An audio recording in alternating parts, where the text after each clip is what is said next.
Chapter 3. When I had attained the age of 17, my parents resolved that I should become a student at the University of Ingolstadt. I had hitherto attended the schools of Geneva, but my father thought it necessary for the completion of my education that I should be made acquainted with other customs than those of my native country. My departure was therefore fixed at an early date.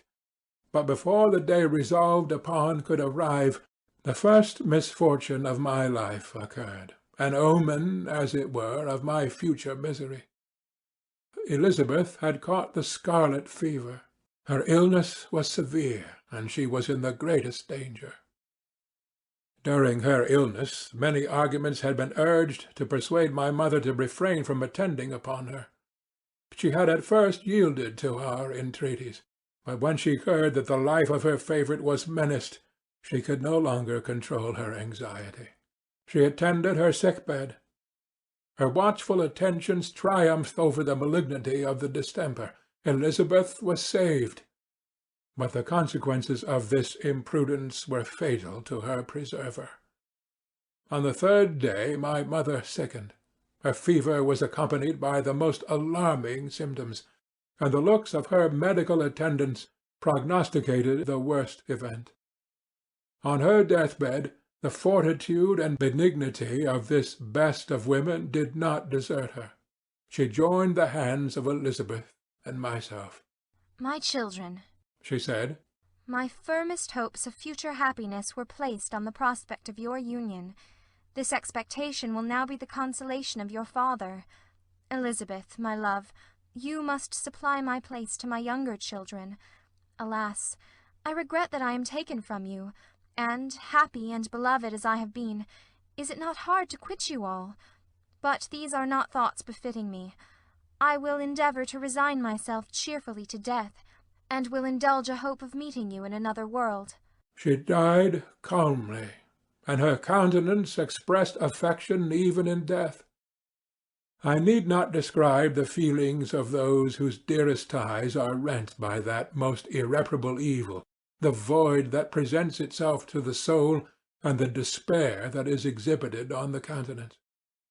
It is so long before the mind can persuade itself that she whom we saw every day, and whose very existence appeared a part of our own, can have departed forever, that the brightness of a beloved eye can have been extinguished, and the sound of a voice so familiar and dear to the ear can be hushed, never more to be heard.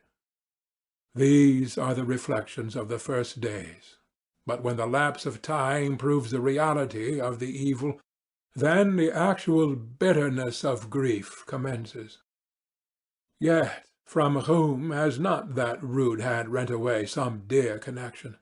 And why should I describe a sorrow which all have felt and must feel?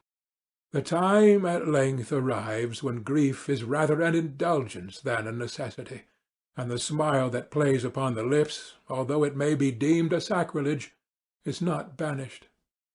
My mother was dead, but we still had duties which we ought to perform. We must continue our course with the rest, and learn to think ourselves fortunate, whilst one remains whom the spoiler has not seized. My departure for Ingolstadt, which had been deferred by these events, was now again determined upon. I obtained from my father a respite of some weeks. It appeared to me sacrilege so soon to leave the repose, again to death, of the house of mourning, and to rush into the thick of life. I was new to sorrow, but it did not the less alarm me.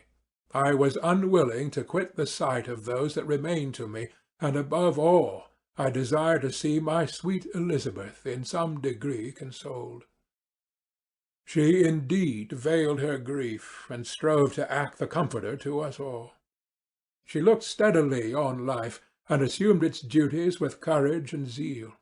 She devoted herself to those whom she had been taught to call her uncle and her cousins. Never was she so enchanting as at this time, when she recalled the sunshine of her smiles, and spent them upon us. She forgot even her own regret in her endeavours to make us forget. The day of my departure at length arrived. Clerval spent the last evening with us. he had endeavored to persuade his father to permit him to accompany me and to become my fellow-student, but in vain. His father was a narrow-minded trader, and saw idleness and ruin in the aspirations and ambition of his son. Henry deeply felt the misfortune of being debarred from a liberal education. He said little, but when he spoke, I read in his kindling eye and in his animated glance a restrained but firm resolve not to be chained to the miserable details of commerce. We sat late. We could not tear ourselves away from each other, nor persuade ourselves to say the word farewell. It was said, and we retired under the pretence of seeking repose, each fancying that the other was deceived. But when at morning's dawn I descended to the carriage which was to convey me away, they were all there, my father again to bless me, Clerval to press my hand once more, my Elizabeth to renew her entreaties that I would write often and to bestow the last feminine attentions on her playmate and friend. I threw myself into the chaise that was to convey me away, and indulged in the most melancholy reflections. I, who had ever been surrounded by amiable companions, continually engaged in endeavouring to bestow mutual pleasure, I was now alone. In the university whither I was going, I must form my own friends and be my own protector. My life had hitherto been remarkably secluded and domestic, and this had given me invincible repugnance to new countenances. I loved my brothers, Elizabeth and Clerval. These were old familiar faces, but I believed myself totally unfitted for the company of strangers. Such were my reflections as I commenced my journey. But as I proceeded, my spirits and hopes rose. I ardently desired the acquisition of knowledge. I had often, when at home, thought it hard to remain during my youth cooped up in one place, and had longed to enter the world and take my station among other human beings.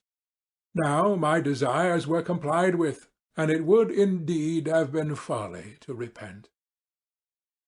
I had sufficient leisure for these and many other reflections during my journey to Ingolstadt, which was long and fatiguing.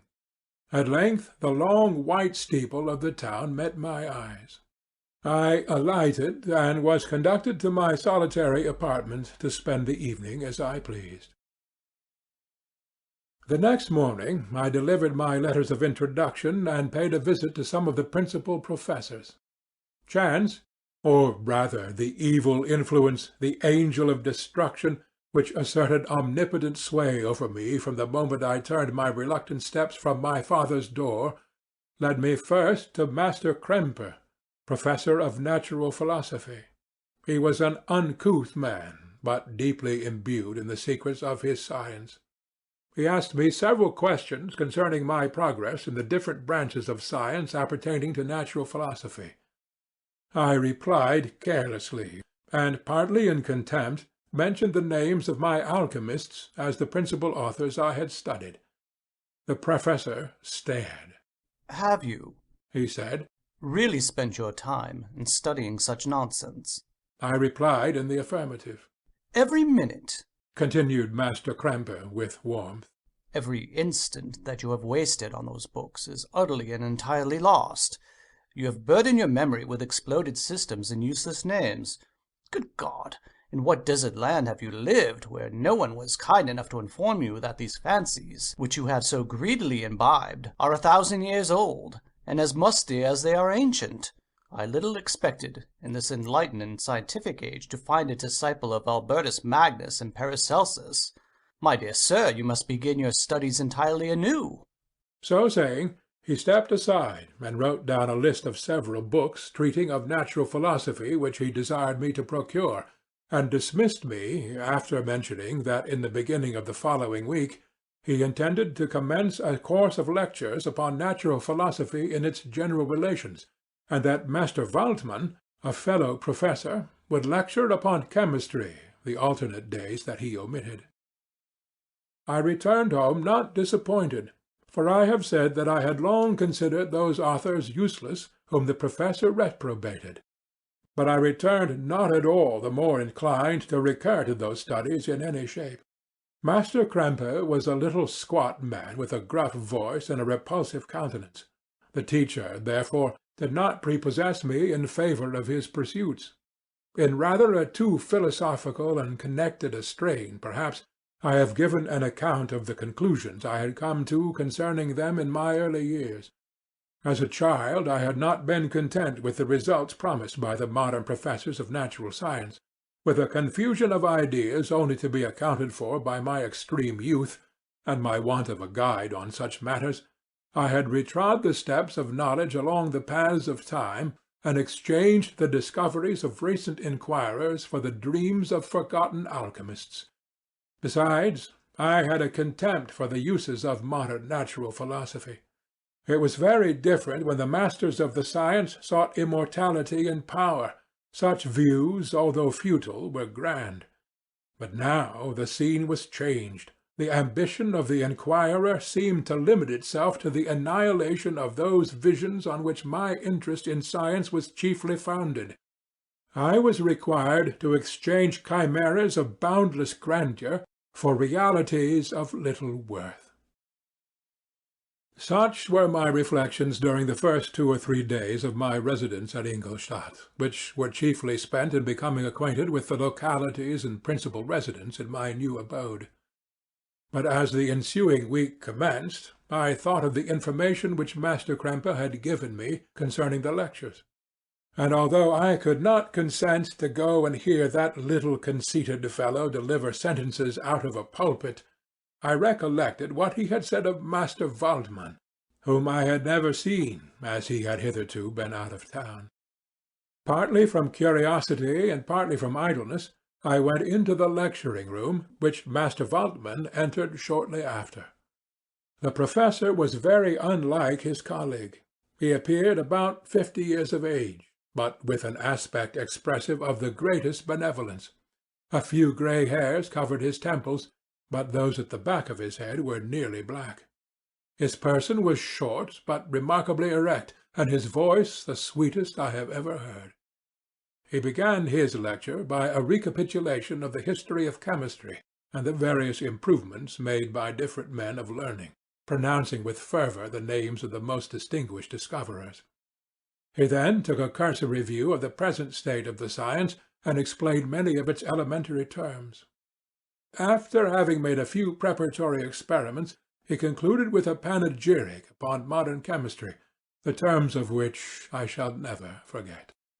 "The ancient teachers of this science," said he, "promised impossibilities, and performed nothing.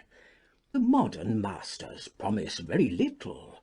They know that metals cannot be transmuted, and that the elixir of life is a chimera.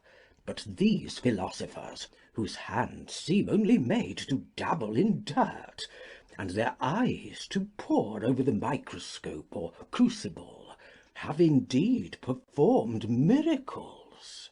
They penetrate into the recesses of nature, and show how she works in her hiding-places. They ascend into the heavens. They have discovered how the blood circulates, and the nature of the air we breathe. They have acquired new and almost unlimited powers. They can command the thunders of heaven, mimic the earthquake, and even mock the invisible world with its own shadows." Such were the professor's words. Rather, let me say, such were the words of the fate, announced to destroy me. As he went on, I felt as if my soul were grappling with a palpable enemy. One by one, the various keys were touched which formed the mechanism of my being. Chord after chord was sounded, and soon my mind was filled with one thought, one conception, one purpose. "So much had to be done," exclaimed the soul of Frankenstein. "More, far more will I achieve. Treading in the steps already marked, I will pioneer a new way, explore unknown powers, and unfold to the world the deepest mysteries of creation. I closed not my eyes that night. My internal being was in a state of insurrection and turmoil. I felt that order would thence arise, but I had no power to produce it. By degrees, after the morning's dawn, sleep came. I awoke, and my yesternight's thoughts were as a dream.